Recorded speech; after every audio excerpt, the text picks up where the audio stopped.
प्रेम के मार्ग पर होश बेहोशी जैसा होगा और ध्यान के मार्ग पर बेहोशी होश जैसी होगी। यह थोड़ा कठिन मामला है, जटिल, इसे समझना होगा थोड़ा। प्रेम में एक मस्ती आती है, जैसे कोई शराब में डूबा हो, नशे में। सारी दुनिया को लगता है कि यह बेहोश है। वह जो प्रेम का दीवाना है, लेकिन भीतर उसके होश का दिया जलता है। जितनी गहरी बेहोशी दुनिया को लगती है, उतना ही उसके भीतर दिया सजग होकर जलने लगता है। एक छोटा सा उदाहरण देता हूं मैं। रामकृष्ण परमहंस, जब भी वह समाधि में होते थे, बहुत बार उनको समाधि लगी है जीवन में, बहुत बार हुआ ऐसा।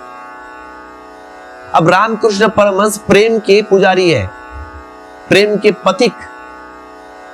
अब जब जब उन्हें समाधि लगती थी, कभी 6 घंटे, कभी 7 घंटे, कभी 2 दिन, कभी 4 दिन, कभी हफ्ता, कभी 10 दिन,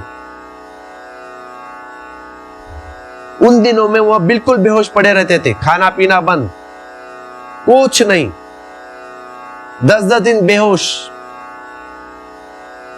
हाथ पैर अकड़ जाते थे, मुर्दे जैसे सुन्न, खाली सांस चलती थी बस। भक्तों को लगता कि ये गए अब। उनके चाहने वाले बड़े परेशान हो जाते कि क्या अभी लौटेंगे या नहीं लौटेंगे, अब इतनी गाढ़ समाधि लग गई है। अब भक्त भी समझ जाते कि ये समाधि है, बड़ी बेहोशी। लेकिन रामकृष्ण जैसे ही होश में आते, भक्त की भीड़ आसपास इकट्ठा होती। अब जैसे ही रामकृष्ण परमहंस को होश आता, वो चिल्लाते कि हे मां, हे काली माते, यह बेहोशी मुझे नहीं चाहिए। देखिए क्या कह रहे हैं रामकृष्ण परमहंस, कहते हैं ये बेहोशी मुझे नहीं चाहिए। अब ये बंदा बेहोशी से होश में आया है, लेकिन कह रहा है मां मुझे ये बेहोशी नहीं चाहिए। जिसको भक्त कहते हैं बेहोशी,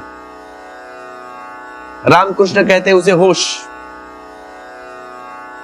और जिसको भक्त कहते हैं होश, वे उस होश में आते ही चिल्लाते कि मां मुझे ये बेहोशी नहीं चाहिए। अब क्या वापस इस बेहोशी में भेजती है? मां से गुजारिश कर रहे हैं, गुजारिश कि हे मां मुझे उस वापस होश में भेज दे। जब ऐसा होश सज जाए तो क्या कहने, कौन बाहर आना चाहेगा? तो बाहर से शरीर मुर्दे की तरह हो जाता है और भीतर एक जोत जली रहती है, जलती है। प्रेम के मार्ग पर बाहर से जो बेहोश दिखाई पड़ता है, वह भीतर से होश है। बड़ी प्रसिद्ध पंक्तियां है, सुनिए। मेरी निगाह में वो रिंद ही नहीं है साकी, मेरी निगाह में वो रिंद ही नहीं है साकी, जो होशियारी और मस्ती में इम्तियाज करे, जो होशियारी और मस्ती में इम्तियाज करे। वह पीने वाला ही नहीं है, वह पीने वाला ही नहीं है जो अभी होश और बेहोशी में फर्क करे। मेरी निगाह में वो रिंद ही नहीं है साकी, उसने अभी पीना ही नहीं जाना, वह पियक्कड़ नहीं है, वह अभी मतवाला नहीं है, अभी मधुशाला को पहचाना नहीं है, जो होशियार और मस्ती में इम्तियाज करे, जो होश में और बेहोशी में फर्क करे। उसने अभी पीना ही नहीं जाना, पीना ही नहीं सीखा।